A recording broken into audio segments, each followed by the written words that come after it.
Você até falava, né? De alguma maneira é surpreendente porque você está falando de um adversário do outro lado mais fraco e quando você fala em colocar um segundo lateral direito na linha ofensiva, você está evidentemente... O primeiro pensamento de todo mundo é, bom, ele está dobrando a capacidade de marcação ali do lado direito, porque ele tem 2 laterais. Mas que o Mike também tem a característica de subida, né? É isso, eu ia até chegar nisso porque eu acho que o Mike, ele tem entregado muito ofensivamente. Ele tem chegado muito bem no ataque o tempo todo. Mas aí você está me dizendo que o Arthur, tecnicamente, está rendendo menos que o Mike, que vai marcar menos que o Mike também. Não, de repente, o Arthur faria menos a volta. É outra característica. Embora ele faça muito a volta também, acho que é um dos méritos do Arthur, para ele ter virado titular imediatamente no Palmeiras, justamente o Arthur puxa mais para dentro. Ele se dedica na marcação, o quanto ele acompanha e tudo mais. Acho que o segredo é esse aí, a questão do Arthur puxar para dentro e o Mike, de fato, abrir o campo. As informações, o Vinícius disse na transmissão, né, indicam que o Arthur estava completamente apto a jogar. Sim, mas 100% fisicamente. Isso é o que é passado. Claro. A gente não sabe. Não sabe. Quando o Abel, às vezes meio bravo, dizem vocês não sabem de 10% do que acontece, ele está falando algo que é fato, né? Então, embora o Palmeiras informe que o Arthur estava apto a jogar, não havia nenhum problema com ele e tal, a gente não tem certeza. Alguma coisa pode haver. Né? E tem outra coisa, né, André, que eu acho que assim, a gente fala muito dos 11 do Palmeiras hoje e dessa ausência de uma peça que seja para você saber que se o Palmeiras perder um jogador, ele vai manter o mesmo nível de jogo. Eu acho que no momento que ele faz isso, com a volta do Marcos Rocha, que ficou muito tempo afastado, ele pode, talvez, estar ganhando uma opção, né? De ter no banco de reservas um jogador de lado de campo que, na hora que entrar, vai mudar menos a qualidade do que o time titular tem mostrado quando, em geral, ele faz as mudanças. Hoje em dia, o Palmeiras, quando mexe, cai de produção. Acho que isso é indiscutível, é inquestionável. Quando perde titulares, o time cai de produção. Talvez ele esteja aí encontrando uma solução que não é nova, né? Esse Mike na segunda linha, a gente já viu acontecer. Que antes de ser um time de figuras, o Palmeiras é um time de funções, é um time de papéis.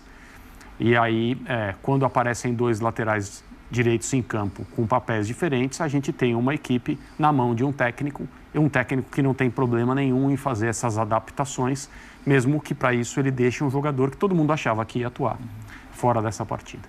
Volta e meia a gente critica a maneira do Abel se expressar, né, como ele fala em entrevistas, mas assim, se tem uma qualidade, se tem uma característica que eu, pelo menos, admiro muito, é esse respeito que todos vocês já citaram, independentemente do adversário. E eu acho que justamente por isso me causou tanta surpresa o fato de entrar o Mike, porque se você pensar na superioridade técnica, no entrosamento, a gente está falando de um time que tem 3 reforços recém-chegados, né, a expectativa do Balboa começar jogando nem se concretizou, e ele ainda assim pensar em como ele pode aproveitar jogadores para reforçar a marcação, ainda que não abra mão de atacar, isso é o ponto que me causa a maior surpresa. O Arthur ali, ele não deixaria de marcar. Ou para trabalhar em cima da linha de 5, né? Então, mas o ponto é estudo, é conhecimento, porque assim, é a preocupação com o outro. É com o outro. É o mínimo. O papel do treinador. Sabe, é saber que a comissão técnica passou algumas horas do dia olhando os jogos do Deportivo Pereira.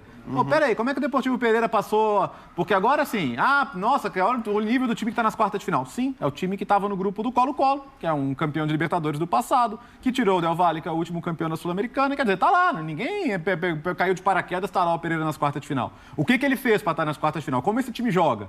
Como é que ele foi até Quito e saiu vivo? Como é que ele conseguiu buscar a classificação?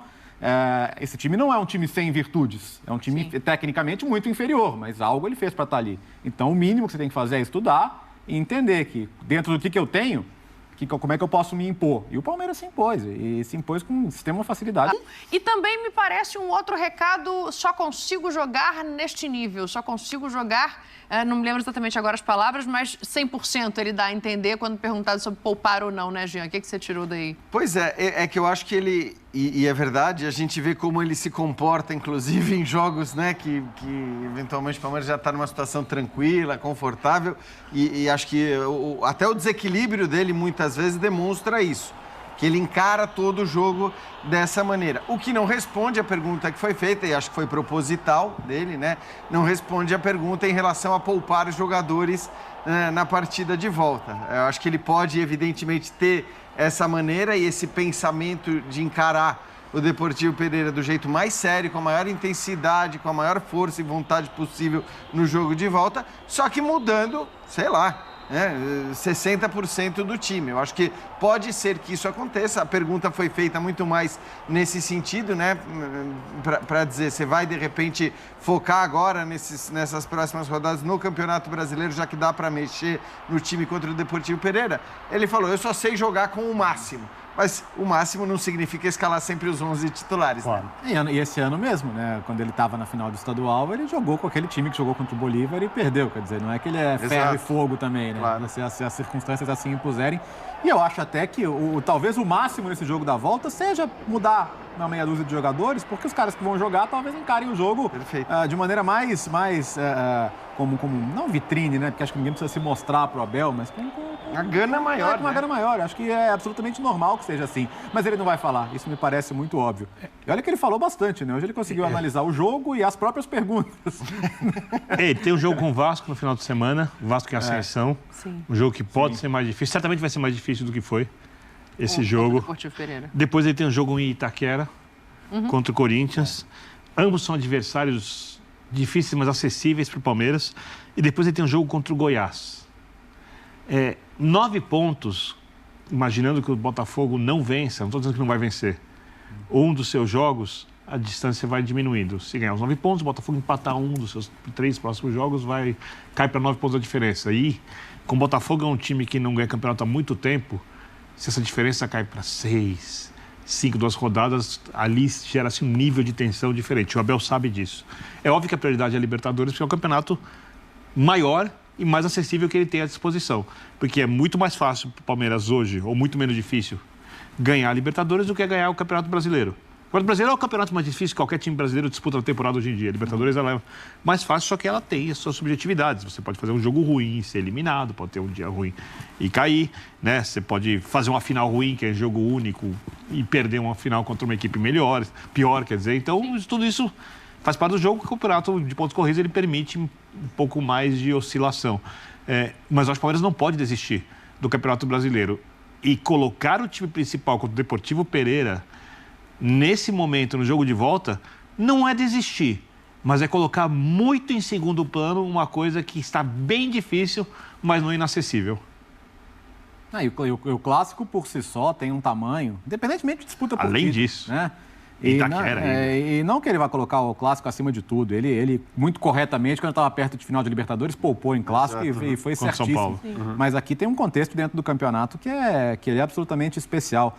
Mas assim, ele sabe disso melhor do que ninguém. E ele vem de uma cultura que valoriza muito o campeonato e que não joga a toalha. A vantagem aí são 3 jogos sem viagem, né? O Vasco em casa, o clássico, apesar de bem fora, lembrado. também em São Paulo, e o jogo de volta também no estádio do Palmeiras. Eu acho que você ia colocar alguma coisa, André, em relação à entrevista coletiva, ia poupar também? Não, algumas coisas são interessantes quando o Abel está num bom astral. Um bom dia. Assim, ele sente muito quando o Palmeiras perde, isso fica muito claro nas entrevistas coletivas. Ele chega com uma outra vibração, digamos assim. Hoje ele estava absolutamente satisfeito, não tinha por que ser diferente, e tratou algumas questões até com bom humor e tal.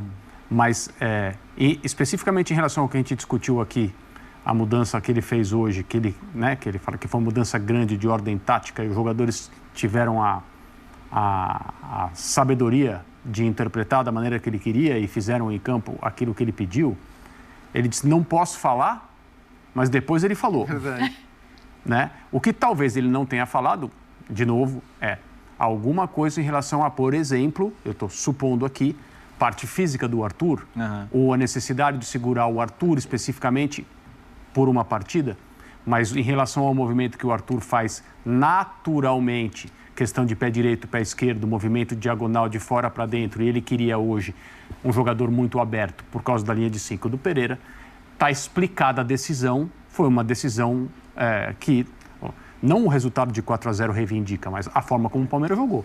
Será que A atuação do Palmeiras reivindica a decisão que ele tomou. E é uma explicação tática, mas não justificada por um temor defensivo, né? Por uma... Não, o André falando agora, só para te jogar de volta, Jean, me acendeu uma outra coisa. Quando o Arthur entra no jogo, ele entra pelo lado que ele não costuma jogar. Talvez seja uma questão física até envolvendo o Dudu, que estava voltando hoje para o jogo, e se precisasse sair com o Arthur daquele lado do campo, o Arthur já estaria desgastado, precisaria trocar de lado do campo. Pode ser, aliás, mas, assim... mas desculpa, parece algo secundário. A partir do momento que ele fala, eu queria uma linha bem esticada, ele precisava de um jogador que por característica, não fizesse outro movimento e não saísse dali. Isso. E aí, mesmo que você fale para o Arthur, eu não quero que você descole da linha lateral, por uma questão de pé bom, pé ruim, etc. Ele tende a fazer isso. É natural. Ele tende a fazer isso. Acho que assim, ele deu a justificativa tática que faz sentido, né? Que tem uma razão de ser, então eu imagino que primordialmente é essa. Agora, também é claro, e pode não ter nada a ver com essa escolha,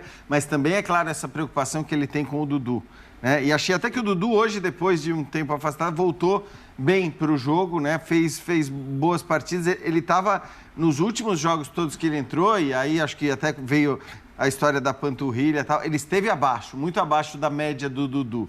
O Dudu é um jogador que passou anos e anos no Palmeiras, ele chega em 2015, depois sai por um ano, mas de 2015 para cá, certamente é o cara que mais jogou com a camisa do Palmeiras, nunca se machuca, não tomava cartão, né? Parou de tomar cartão depois daquele começo, porque ele era daqueles, né? Ele era tipo Luciano... Ele se adapta ao Abel, né? Gabigol. Mas eu acho que isso ele conseguiu mudar. Aliás, o Dudu é um bom exemplo, eu acho, para jogadores que a gente olha e diz, pô, não é possível, o cara nunca vai mudar, não vai mudar com essa idade. O Dudu, do ponto de vista disciplinar, ele mudou, porque ele era insuportável, ele estava num balaio que a gente hoje coloca o Luciano, o Hulk, o Gabigol, esses caras que reclamam o jogo todo, ele era exatamente igual. Inclusive chegou a dar peitada em árbitro, né? E mudou completamente a sua postura. A gente até perguntou sobre isso para ele aqui no Bola da Vez. Ele chegou até a conversar com psicólogos e tudo mais e deu resultado, né?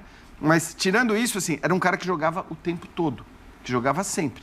E pela primeira vez, talvez nessa passagem, ele tem um problema físico mais longo e um problema físico que me parece que tem prejudicado o desempenho dele de maneira geral. Então, essa preocupação que você citou, Daniel, acho que ela existe. E esse especificamente eu ficaria muito surpreso se tivesse em campo na próxima quarta-feira. E uma coisa, o Marcel Alonso, o Chita Verde, lembra que ele torceu da F90, que depois do jogo com o Goiás tem data FIFA. São 12 dias de paralisação. E quando a gente pensa em administração de elenco, o Abel pode considerar isso, né? Se vale a pena forçar um pouco mais os jogadores, inclusive com o Deportivo Pereira, ou se você joga o brasileiro de verdade até a data FIFA. Porque o Palmeiras vai... Depois da data FIFA, o Palmeiras está classificado. Libertadores, se o Palmeiras for a final, ele joga mais 4 jogos. Um desses jogos é uma formalidade. É isso. Então, são 3. razão. E o brasileiro tem um turno inteiro. Então, na real, os jogos que você vai precisar, talvez, tirar um pouquinho o pé do brasileiro são poucos.